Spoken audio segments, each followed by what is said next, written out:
I think my new apartment is haunted. But what if it's not a ghost at all? Have you ever stepped into a place and immediately knew something was wrong?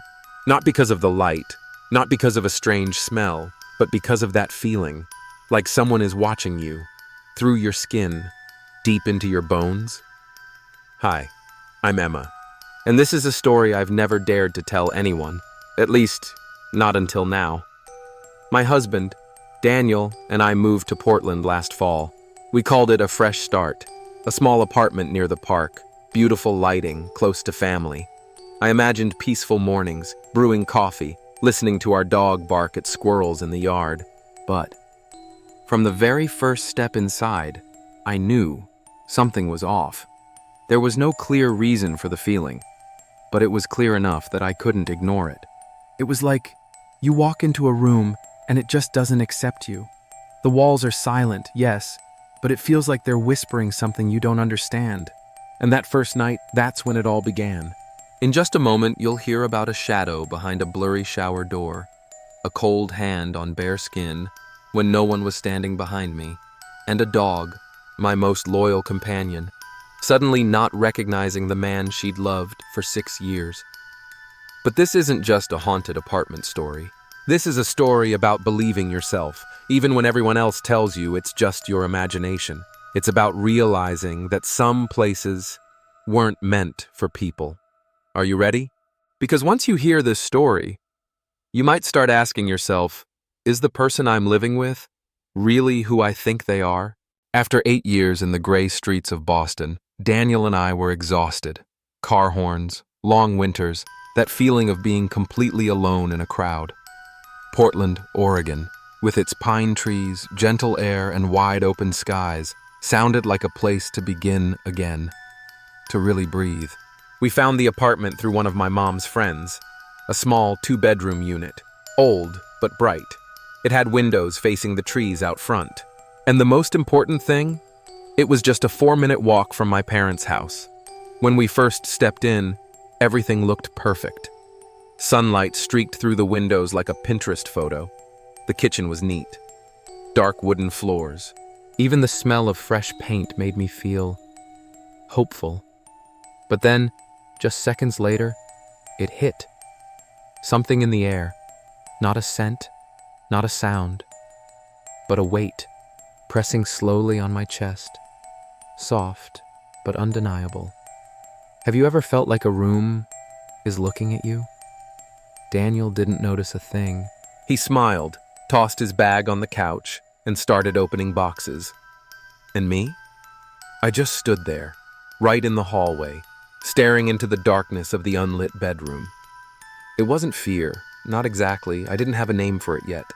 But from that first second, I knew this apartment had memories. Not just walls and paint, but something aware, watching, waiting. I told myself, you're just tired. It's the stress. And like anyone does when they can't explain something, I brushed it off. That first night, nothing happened. No strange noises, no shadows, just every time I tried to fall asleep, I kept dreaming of empty rooms, doors slowly creaking open. And then, a pale hand reaching for my shoulder. No voice, no face. When I woke up, Luna, my golden retriever of 7 years, was sitting upright at the foot of the bed. Her eyes locked on the bedroom door. I called her name. She didn't turn. It felt like she heard something I couldn't. Some people say it's normal to feel uneasy after moving into a new place. But the uneasy I felt, it was like a presence, lurking, not coming closer, not moving away, just waiting. And that was only the beginning. We'd been in the apartment for just 2 days when Daniel went back to work, working remotely from a little office just off the living room. I took an extra week off to unpack, decorate, and settle in. During those first few days, it was just me and Luna, home alone all day. And something started to shift in the way the house stayed quiet. In the mornings, I loved opening the kitchen window, making coffee, and playing soft music. But even with the music, the cars outside, the sound of running water, there was this constant empty silence hanging in the air, like nothing could quite fill it. It wasn't the kind of silence that calms you. It was the kind that raises goosebumps on your skin. At first, I thought I was just being sensitive, maybe stressed, maybe still adjusting to a new space. But then Luna started acting off. Every time I walked into the hallway leading to the bedroom, she would follow me, closely, right at my heels, like she was afraid I'd disappear if she didn't. One time, I was folding laundry in the bedroom when I heard her paws skittering fast across the wooden floor. When I turned around, she was standing in the doorway, still, staring straight at me with wide, panicked eyes. I took a step toward her, ready to calm her down, and she growled. Luna has never growled at me. Never. That night, while Daniel was in the shower, I sat alone on the couch, scrolling through my phone. And then, the wall in front of me made a soft clicking noise, like fingernails tapping gently on wood. 1, 2, 3 times. I jumped up and walked to the wall. Silence. No pipes, no wires, no sounds from next door, just a flat, clean, expressionless wall. But I knew it had just spoken. There are things you can't explain with science. You just feel them. And they're real. Terrifyingly real. The next morning, I tried something. I took Luna for an early walk in the park. Then I came back and opened every door. I lit a scented candle, played meditation music, and said, out loud, "We're not here to hurt anyone. This is our home now. If someone's here, please, let us be in peace." I felt ridiculous. But right after I said it, the bedroom door, which had only been slightly ajar, slammed shut, hard, as if pushed from the inside. I didn't have any excuses left to tell myself. Some people say it's normal to feel unsettled after moving into a new place. But the kind of uneasy I was feeling, it was like a presence, lurking, not approaching, not backing away, just standing there, waiting. And Luna, she felt it more clearly than anyone. She still slept in our bed every night, at our feet, facing the door like always. But lately, every time Daniel walked into the room, Luna started looking at him, differently. Not her usual happy gaze, but hesitant, suspicious. At first, she would just lift her head a little, ears drooping, tail still. But then, she started avoiding him altogether. One night after dinner, we were watching an old movie, The Sixth Sense, one of Daniel's favorites. I was on the left, Daniel on the right, Luna lying between us. At one tense part in the film, Daniel burst out laughing and made some casual comment. And that's when I saw Luna's eyes. She wasn't looking at the screen. She wasn't looking at me. She was looking straight at Daniel, right into his eyes, like she was trying to figure out who he really was. I whispered her name. "Luna?" She didn't react. Only when Daniel reached out and accidentally brushed her back. She jumped up, growled, backed away, and darted under the table. I'd never seen her act that way toward Daniel, or anyone. Daniel froze, eyes wide. What the hell? What's wrong with her? I didn't know what to say, but inside, something broke. Sometimes when an animal reacts like that, people say it's just stress, new surroundings, a bit of confusion. But I know Luna. She's been with me through 3 cities, 1 breakup, 2 surgeries, and through all the time Daniel's been in my life. She's loved him. So what could possibly make her afraid of him now? I started paying closer attention, and over the next few days I noticed every time Daniel came home, Luna went straight into the kitchen or bathroom, avoiding him. When he called her, she didn't respond. When I called her, she ran right over, tail wagging, tongue out, pure joy. That night, Daniel joked, "Maybe we should train her to be a guard dog. She's starting to tell the good guys from the bad ones." I chuckled, softly. But inside, I was cold. If Luna could see something inside the person I love the most, would I have the courage to believe her? And if your dog, that loyal, sensitive soul who loves you without question, started warning you about the person lying next to you each night, what would you do? I didn't have a clear answer to that question. All I knew was, from that moment on, even the smallest things started catching my attention. That night, Daniel asked me to help make coffee while we organized a few more kitchen boxes. Luna was still curled up in the living room, but her eyes were wide open, like she hadn't really slept in days. Daniel put on music.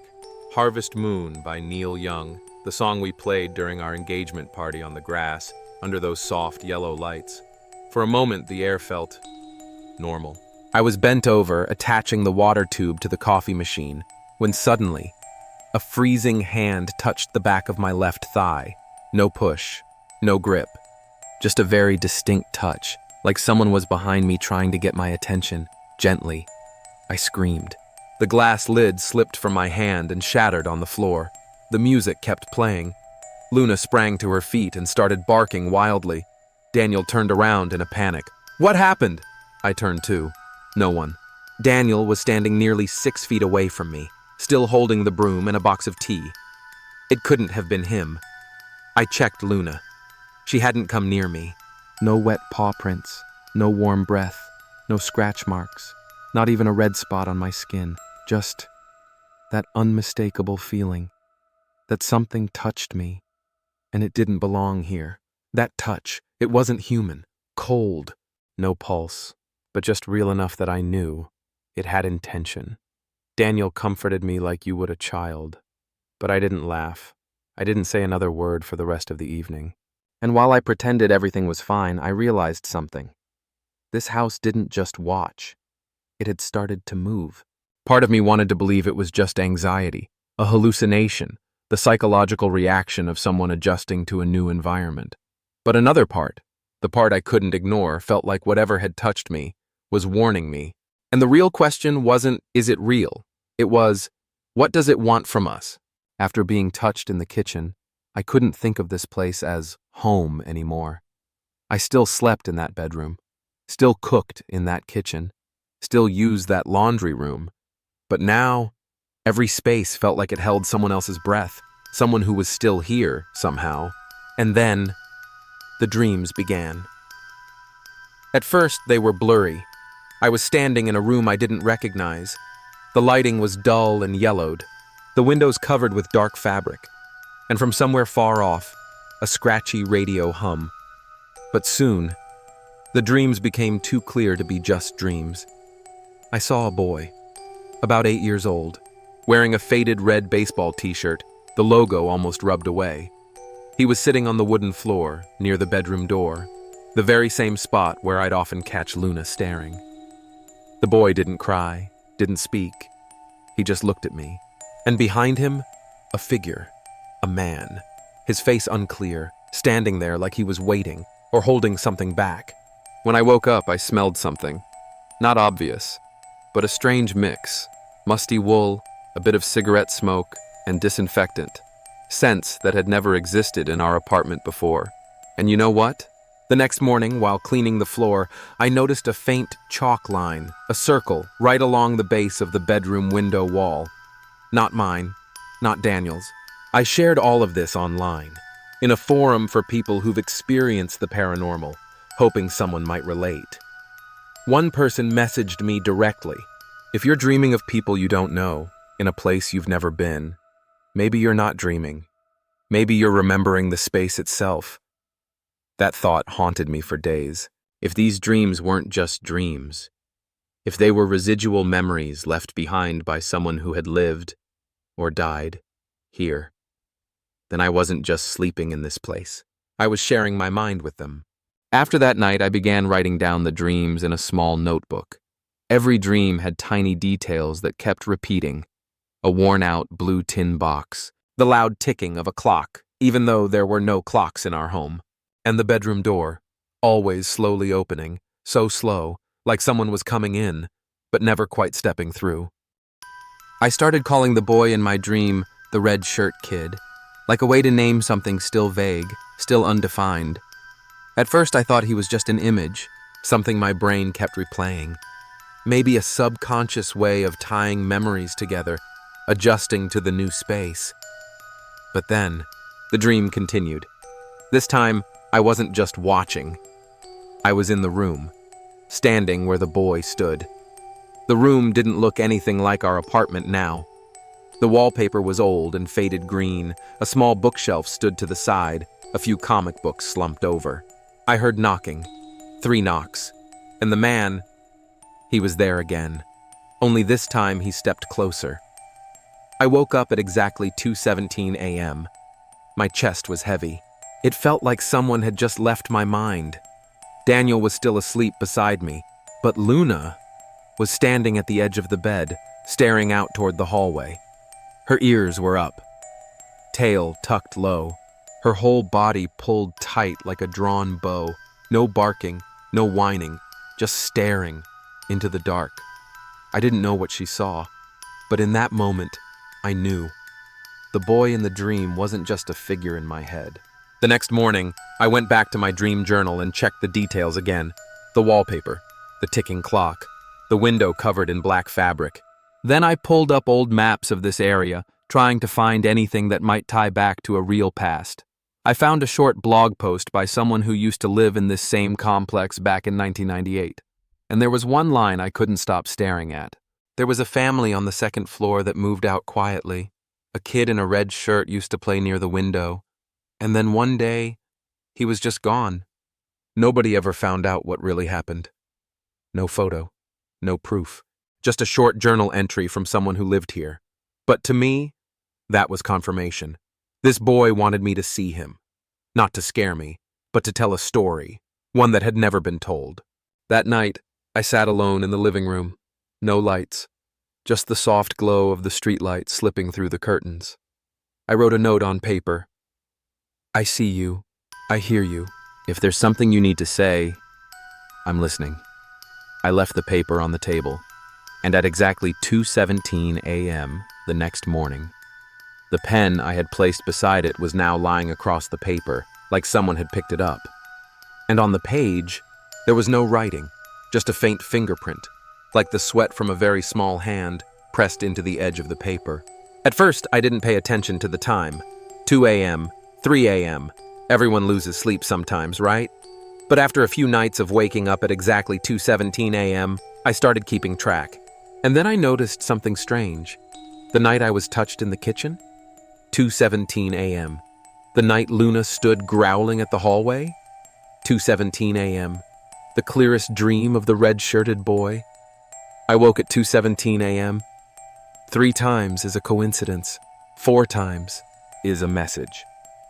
I went online, searched terms like spiritual events at 2:17 a.m., witching hour, paranormal pattern. One post on a forum for esoteric research said, between 2 and 3 a.m., the veil between the physical world and the spirit world is thinnest, but 2:17 specifically might be a timestamp tied to an unfinished memory. My heart started racing. If 2:17 wasn't just a random time, but a mark of something that happened, then maybe it was the key. I started setting an alarm for 2:15 every night. Not because I was brave, but because I needed to know. If the boy was trying to speak, this might be the only way I could answer. Night 1. Nothing happened. Night 2. I heard a soft click at the bedroom door, like someone placed their hand on the doorknob, then let go. Night 3. Night. I heard music, old, warbled, a tune that sounded like it came from a 90s AM radio. But we don't own a radio. Maybe you think I was just psyching myself out. I thought so too. But on the 4th night, I knew for sure this wasn't coincidence. At 2:17 a.m., the night light in the living room blinked 3 times. Not flickered, not burned out. 3 steady flashes, like a signal. I stepped out, trembling, phone in hand to record, but the camera captured nothing. Just darkness. No sounds. No one there. Only that very clear feeling, like someone had just walked past me. Someone I couldn't see. And that's when I understood. 2:17 wasn't a time to fear. It was a time someone was trying to speak. I started checking everything again. Not just the dream journal, not just the scattered details from my gut, but the entire layout of the apartment. If every signal pointed to something hidden, then maybe the apartment itself was hiding part of itself. I pulled out the lease, flipped to the floor plan.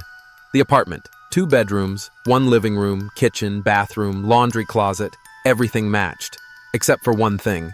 the space between the laundry closet and the north wall. On the drawing, it was just a blank square, maybe for plumbing or a support beam. But when I stood there, pressed my ear to the wall, I could hear a faint echo, a hollow sound, like when you knock on wood that's covering a sealed space. I asked Daniel, "Does anything seem weird about this spot?" He just laughed. Probably just where the techs run the wires. But when I tapped 3 times, quick, short, a 4th knock came back. I shivered. That sound didn't come from the plumbing. 2 days later, I managed to schedule a technician to check for electrical instability. When he removed the wood panel outside that wall, the first thing he said was, "Why is there such a deep gap here? That's not standard construction." After a few minutes with a flashlight, he called me over. There was a section of wall sealed off with drywall, not glued, not nailed, just pressed snugly between 2 beams. When he slid it out, behind it was a small rectangular hollow space less than a meter deep, but clearly it had once been part of another room. Inside that small space was a blue tin box, the exact same box I'd seen in my dream. It took me nearly a full minute to decide whether or not to open it. My hands were shaking so hard I had to sit down. Inside were a few old objects. A red plastic child's hair clip. A folded piece of paper, creased many times, messy handwriting said, "I want to go home." A faded Polaroid. The boy from my dream, standing by a window wearing a red shirt. In that moment, I had no more doubts. The boy didn't want to scare me. He just wanted someone to see his story.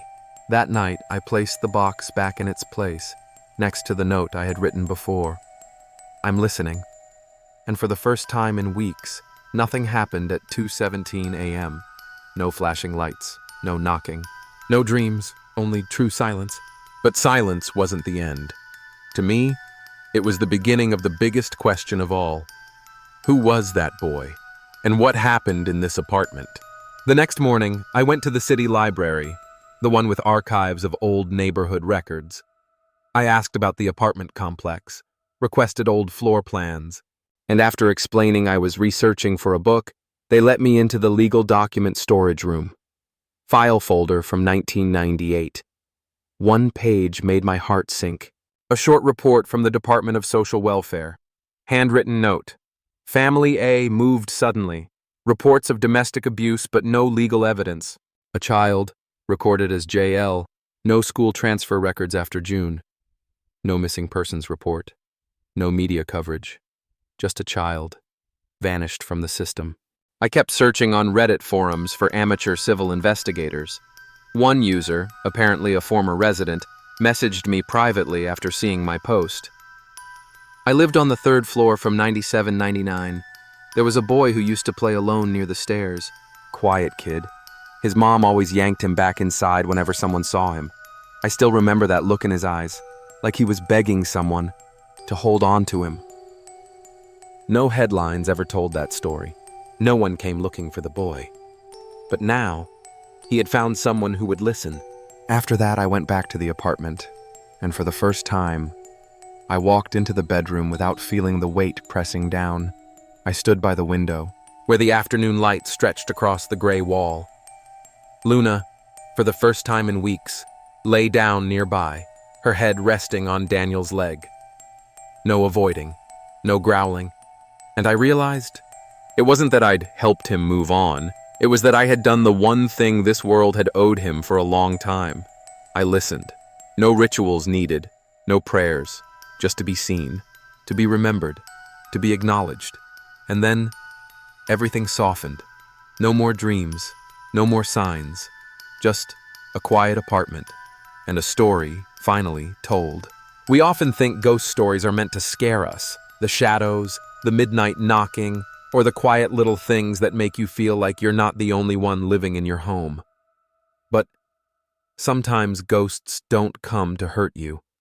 They come to whisper, to hold on to a piece of memory almost forgotten, because that might be their last chance, to be heard, to be told, and to finally let go. The thing that haunts me most isn't the dreams or the knocking. It's the question. What would have happened if I never listened? If I'd just shut the door, ignored Luna, snapped every time the lights flickered, called in an electrician, then moved out. Then maybe, somewhere in the dark, a little boy would still be sitting there in silence, hoping in vain that someone might notice. And you know what? Not everyone will live in a haunted apartment, but every one of us, at some point in life, will step into a place and feel like something's off. A space that gives you chills for no reason. A dream that repeats for nights on end. A dog barking at a corner when there's no one there.